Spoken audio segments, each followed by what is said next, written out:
अक्रूर तुरंत ही मथुरापुरी से निकलकर श्री दर्शन की लालसा से एक शिखरगामी रथ द्वारा नंद जी के गोकुल को चले। अक्रूर सोचने लगे, आज मुझ जैसा बड़भागी और कोई नहीं है, क्योंकि अपने अंश से अवतीर्ण चक्रधारी श्री विष्णु भगवान का मुख मैं अपने नेत्रों से देखूंगा। आज मेरा जन्म सफल हो गया। आज की रात्रि अवश्य सुंदर प्रभात वाली थी, जिससे कि मैं आज खिले हुए कमल के समान नेत्र वाले श्री विष्णु भगवान के मुख का दर्शन करूंगा।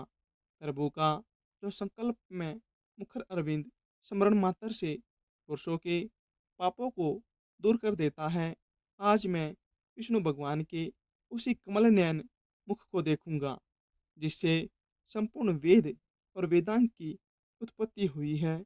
आज मैं संपूर्ण तेजस्वियों के परम आश्रय उसी भगवत मुखर अरविंद का दर्शन करूंगा।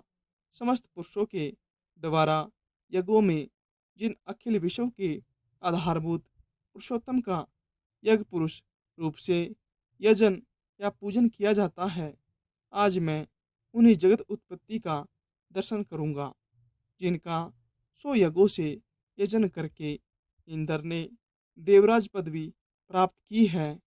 आज मैं उन्हीं अनादि और अनंत केशव का दर्शन करूंगा, जिनके स्वरूप को ब्रह्मा, इंद्र, रुद्र, अश्विनी कुमार, वसुगण, आदित्य और मरुदगण आदि कोई भी नहीं जानता।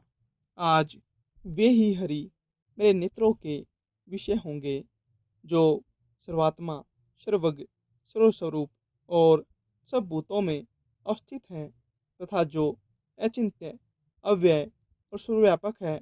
अहो, आज स्वयं वे ही मेरे साथ बातें करेंगे, जिस अजन्मा ने मत्स्य, कुरम, वराह, हयग्रीव और नरसिंह आदि रूप धारण कर जगत की रक्षा की है। आज वे ही मुझसे वार्तालाप करेंगे। इस समय उन अव्य आत्मा जगत प्रभु ने अपने मन में सोचा हुआ कार्य करने के लिए अपनी इच्छा से मनुष्य देह धारण किया है, जो अनंत शेष जी अपने मस्तक पर रखी हुई पृथ्वी को धारण करते हैं। संसार के हित के लिए अवतीर्ण हुए वे ही आज मुझसे अक्रूर कहकर बोलेंगे, जिनकी इस पिता, पुत्र, सुहृदय, भ्राता, माता और बंधु रूपिणी माया को पार करने में संसार सर्वथा असमर्थ है।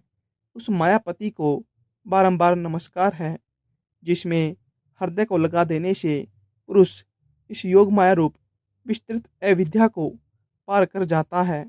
उस विद्या स्वरूप श्री हरि को नमस्कार है, जिन्हें याज्ञिक लोग यज्ञ पुरुष, सात्वत, यादव अथवा भगवत भगत गण, वासुदेव और वेदांत वेता विष्णु कहते हैं।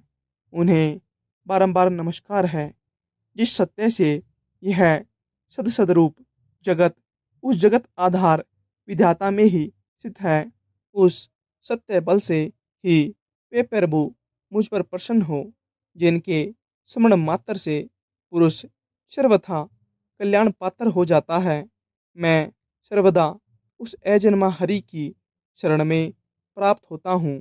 भक्ति विनम्रचित अक्रूर इस प्रकार श्री विष्णु भगवान का चिंतन करते हुए सूर्य ढलने से पहले ही गोकुल में पहुंच गए। वहां पहुंचने पर पहले उसने खिले हुए नीलकमल की सी कांति वाले श्री कृष्ण को गायों के दोहन स्थान में बछड़ों के बीच मौजूद देखा, जिसके नेत्र खिले हुए कमल के समान थे। वक्षस्थल में श्री वत्स्य सुशोभित था। भुजाएं लंबी लंबी थी।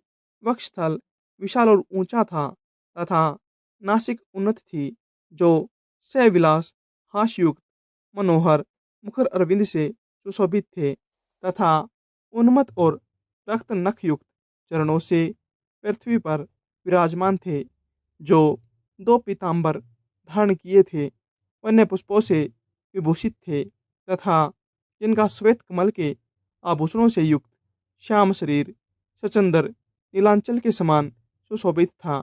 श्री बज्रचंद्र के पीछे उन्होंने हंस, कुंद और चंद्रमा के समान गौर वर्ण नीलांबरधारी यदुनंदन श्री बलभद्र जी को देखा, जिनकी भुजाएं विशाल थी, कंधे उन्नत थे, मुखारविंद खिला हुआ था तथा जो मेघमाला से घिरे हुए दूसरे कैलाश पर्वत के समान जान पड़ते थे। उन दोनों बालकों को देखकर महामती अक्रूर का मुख कमल प्रफुल्लित हो गया तथा उनके सर्वांग में उल्कावली छा गई और वे मन ही मन कहने लगे, इन दो रूपों में जो यह भगवान वासुदेव का अंश स्थित है, वही परम धाम है और वही परम पद है।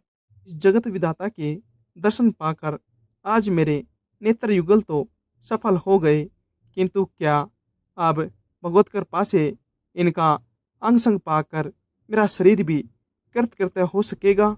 जिनकी अंगुली के स्पर्श मात्र से संपूर्ण पापों से मुक्त हुए पुरुष निर्दोष सिद्धि केवल्य मोक्ष प्राप्त कर लेते हैं, क्या वे अनंत मूर्ति श्री हरि मेरी पीठ पर अपना कर कमल रखेंगे, जिन्होंने अग्नि, विद्युत और सूर्य की किरणमाला के समान अपने उग्र चक्र का प्रहार कर दैत्यपति की सेना को नष्ट करते हुए असुर सुंदरियों की आंखों के अंजन धो डाले थे, जिनको एक जल बिंदु प्रदान करने से राजा बलि ने पृथ्वी तल में अति मनोग भोग और एक मनवंतर तक देवत्व लाभ पूर्वक शत्रु विहीन इंद्र पद प्राप्त किया था।